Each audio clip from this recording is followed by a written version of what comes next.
We have breaking news here. President Biden has announced he will stand down from the race. I'm going to read the statement here on my phone.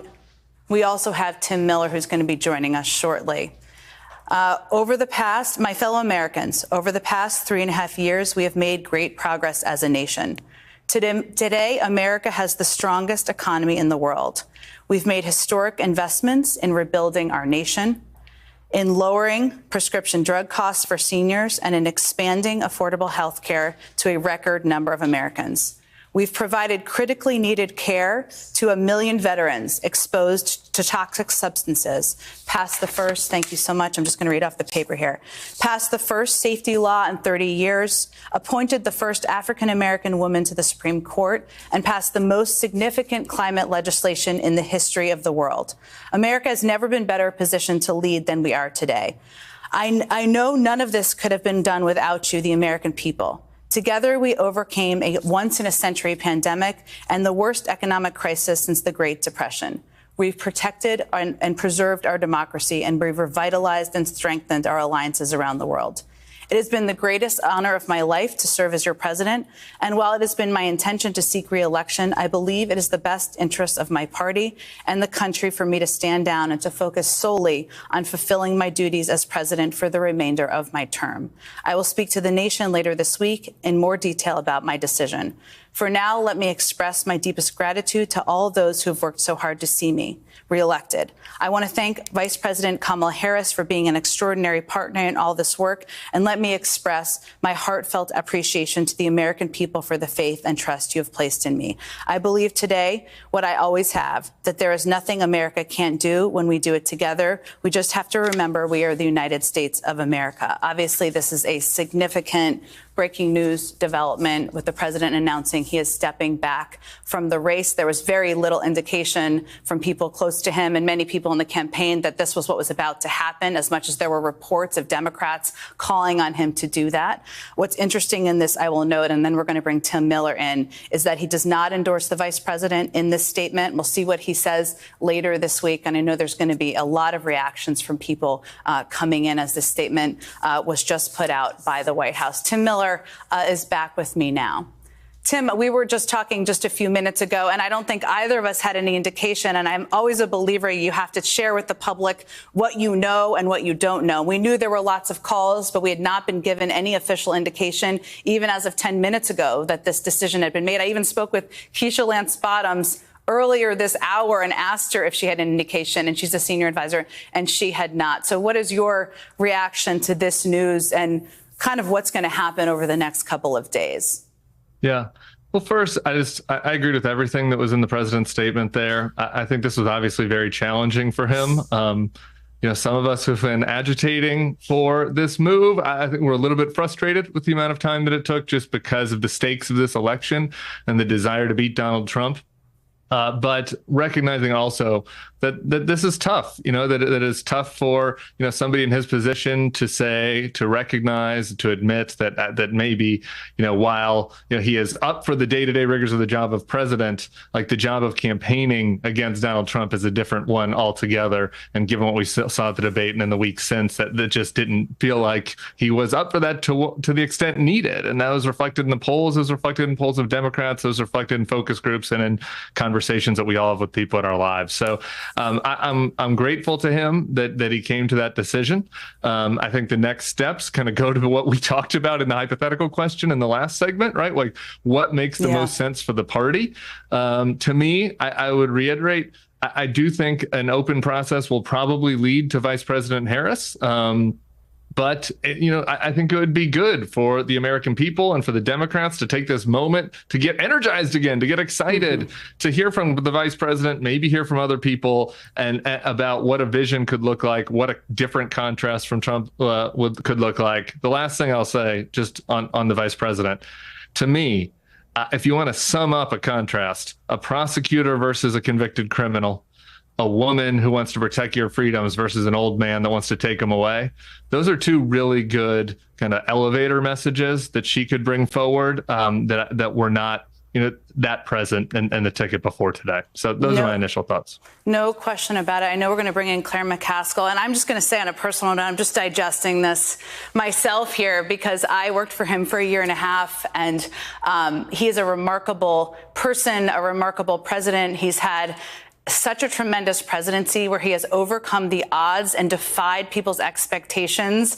People didn't think he could pass an infrastructure bill. They didn't think that he could lead through COVID. They didn't think he could pull countries together. He did all of those things and will continue to do those things, and also is just a deeply good human being. And I'm digesting this myself, so I just wanted to share that. We have Claire. I think we're getting Claire McCaskill on the phone as well. We'll get her, Claire. I just wanted to turn to you, Claire. I know you're digesting this too. So your thoughts on what this means, and of course, anything you want to reflect on. President Biden will continue to be president, obviously through January. There are questions now about what he will do, whether he will endorse Vice President Harris. Give us your thoughts and your immediate reaction. Well, I still look at today with a heavy heart. I think people have been so caught up in the drama of the situation. I think the human side of this has gotten lost sometimes in the shuffle.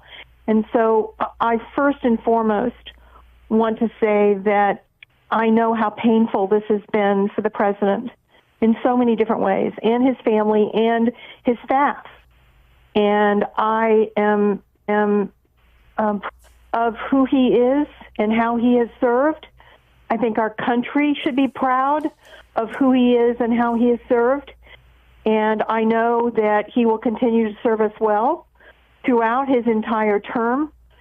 And now the fact that he is willing to pass the torch speaks volumes about his priorities and how deeply he cares about this country. And frankly, the real danger that Donald Trump poses to our nation.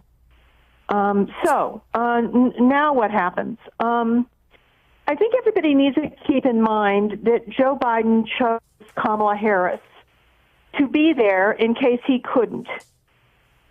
When their ticket was voted for by 14 million people in the primaries, it was the assumption that it was Joe Biden, and if Joe Biden wasn't going to be there, it was going to be Kamala Harris. And so I am not dramatically opposed to an open process, but Kamala Harris is smart and strong and capable. She is more than qualified for the job. I think she will, frankly, surprise people in terms of her ability to connect with Americans at this moment. And I think she'll choose an amazing vice presidential candidate that will bring the ticket together in a way that will send the unifying message that we all so desperately want right now. So I'm kind of with Tim. I think if they do open it up, I have to believe Kamala Harris is by far the front runner. And I think she is the one under these circumstances that it makes the most sense to nominate for president for all the reasons I've stated and many more that we'll be talking about for days to come. I just want to echo, Claire, I think we've seen her be a remarkably powerful campaigner, and she is such an effective prosecutor against Donald Trump, in the case against Donald Trump, but also on abortion rights, which is an issue that is on the minds of millions of Americans. I do think there are so many interesting questions here that will be discussed in the days ahead. We will all be discussing, including approaching ballot deadlines to get on the ballot. Some of those are in the early days of the Democratic convention. So this notion that there could be an on-the-floor fight just doesn't bear out in the realities of deadlines right now. The vice president could also take on all of the money and campaign operations, which is a huge organizational advantage.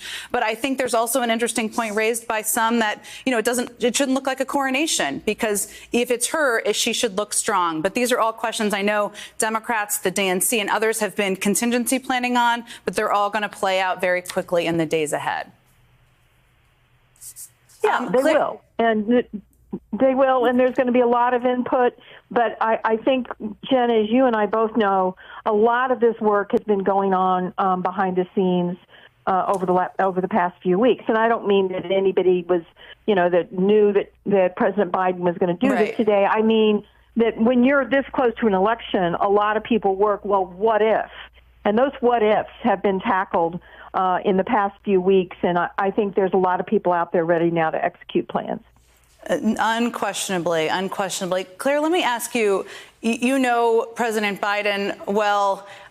We're going to spend some time, as I think everybody should, over the next couple of months talking about his legacy. What do you hope people remember and talk about him in terms of his time as president? You know, I think it's really important. We are so polarized in this country right now. I think it's really important to remember how effective he was at marshaling a team, first of all. I mean, he doesn't have anybody in his cabinet that wasn't endorsing him. He doesn't have a vice president that isn't going to be at his convention. He doesn't have, loads of people saying, "Oh, I wish it was someone else," behind the scenes. It really is that he said he was going to bring people together, and that he was going to restore dignity and normalcy to the Oval Office. And he was going to work in a bipartisan way. And if you look at the legislation, whether it's the first gun safety legislation passed in decades, whether it is the first infrastructure bill passed in decades, whether it is actually competing with the world in chip manufacturing, whether it is what he's done finally to score some victories in the pharmaceutical industry with bringing down the price of essential drugs like insulin to millions of Americans, especially seniors. He really got just a load done, and he did it with Republican votes, too. That is remarkable in this day and age. And I hope that's what he's remembered for, because I know that's what he's most proud of. Well, we had some significant news, obviously, that just came out. The president has announced he is no longer going to seek the nomination. The Democratic Party was set to formally renominate the president at their convention, and he has made this announcement that he is going to drop out from the race. And the news, of course, comes just weeks before the Democratic Party was set to formally renominate him. We're going to end our coverage now, and we're going to pass the reins over to Katy Tur.